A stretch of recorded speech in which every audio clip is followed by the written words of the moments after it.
સુરેન્દ્રનગર જિલ્લાના ધાંગધ્રાના રાજ સીતાપુર ગામ નજીક એક સ્કૂલ બસમાંથી પટકાતા એક માસૂમ વિદ્યાર્થીનું કરુણ મોત નીપજ્યું હોવાનું સામે આવ્યું છે. મળતી માહિતી અનુસાર યુકેજીમાં અભ્યાસ કરતો દિવ્યરાજસિંહ મહેન્દ્રસિંહ સોલંકી નામનો વિદ્યાર્થી આ ખાનગી સ્કૂલની બસમાં શાળાએ જઈ રહ્યો હતો. દરમિયાન અચાનક બસની નીચેના ભાગનું પતરું તૂટી જતા માસૂમ બાળક નીચે પટકાયો હતો અને તેને ગંભીર ઇજાઓ પહોંચી હતી. અકસ્માતમાં ગંભીર રીતે ઇજાગ્રસ્ત થયેલા બાળકને તાત્કાલિક સારવાર અર્થે હોસ્પિટલ ખાતે ખસેડવામાં આવ્યો હોવાનું જાણવા મળ્યું છે, પરંતુ સારવાર દરમિયાન જ તેનું મોત થતાં પરિવારજનોમાં ભારે શોકનો માહોલ છવાઈ ગયો હતો.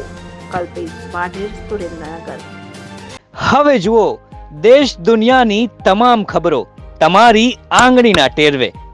ઉઠાવો મોબાઈલ અને ગૂગલ પ્લે સ્ટોર પરથી ડાઉનલોડ કરો અમારી CN24 ન્યૂઝ મોબાઈલ એપ.